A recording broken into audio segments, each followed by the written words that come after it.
You'd have to be a fool to believe in tarot cards. Technically, the Fool isn't a card in the deck. Hear me out here. The Fool is the one walking through it all. Every other card in the Major Arcana is someone that they're about to meet or someone they're about to become. It's called the Fool's Journey and ends with the World, which means completion. That's why 0 holds more power than any other number in tarot. Hi, my name is Chris Bennett, and I'm a full-time tarot reader and psychic medium, also known as the Tarot Medium. If you're new here, hit subscribe, tap like, and ring the bell since I'm covering every single card in the deck, and you'll want the rest. In the next 5 minutes, you'll get 7 things about the Fool, including symbols, colors, upright meaning, reverse meaning, the astrology behind it, timing, and whether it means yes or no. Number 1 is the part that almost nobody teaches, and it will change how you look at this card for good. So stay till the end. Number 7, 0 is not nothing. Every other card in the Major Arcana has a set spot in the story, but the Fool is numbered 0, so it sits outside of the whole line. That means nothing's locked in yet, and this card can still become any card that comes after it.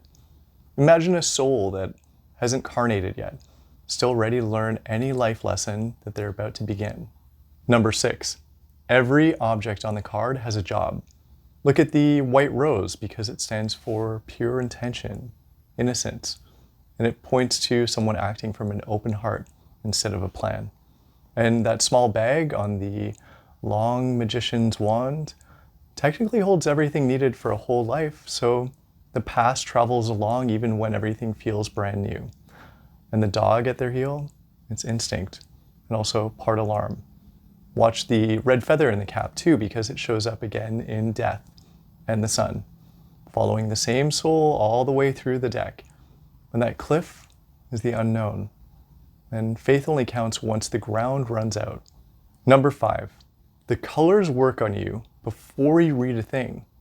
Yellow is the color that fills the sky and boots. Yellow is tied to hope, a sharp mind, discernment, which is exactly what a fresh start asks for. White shows up in the rose, the dog, the sun, and it means a clean slate with no past mistakes stuck to it. Red sits in the feather, so it also brings courage, passion, and a hunger for life.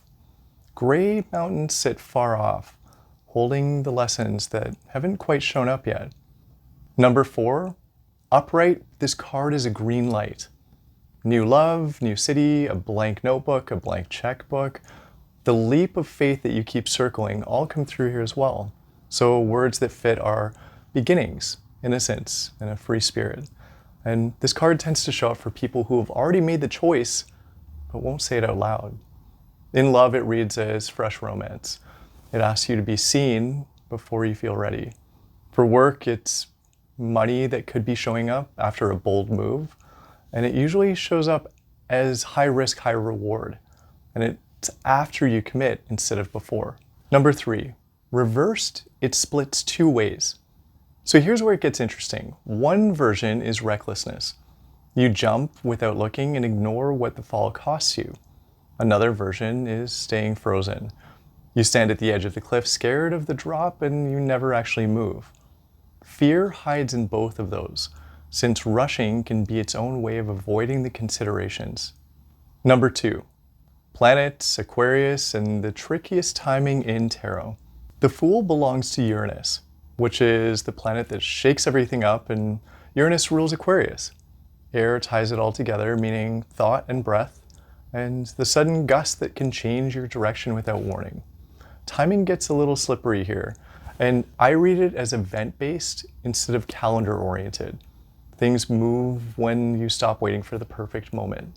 For yes or no, this one leans more yes, but it requires a leap of faith, and nobody promised a soft landing. Reversed, it cools off to a not yet. And what's missing is usually preparation instead of permission. Number 1, and here's the thing nobody tells you about the Fool. This card is a calling, not a warning, and when it shows up, you're being asked to step into an all-new era of your life without proof that it'll even work, which is the one thing almost nobody feels ready for. Notice how the eyes aren't on the drop. They're up at what's beginning. Trust in yourself comes before the proof, and that's the whole ask of the card. The cliff is the only unknown, and That unknown is where every good thing you've ever built started out. Separation is an illusion, and some quiet part of us remembers being held the entire time. Leap and the loom will appear. You don't need to know where you're going. Trust is enough. One step is enough. It's a single step in a 1,000-mile journey. If this card keeps finding you, it's pointing at something you're being called to begin.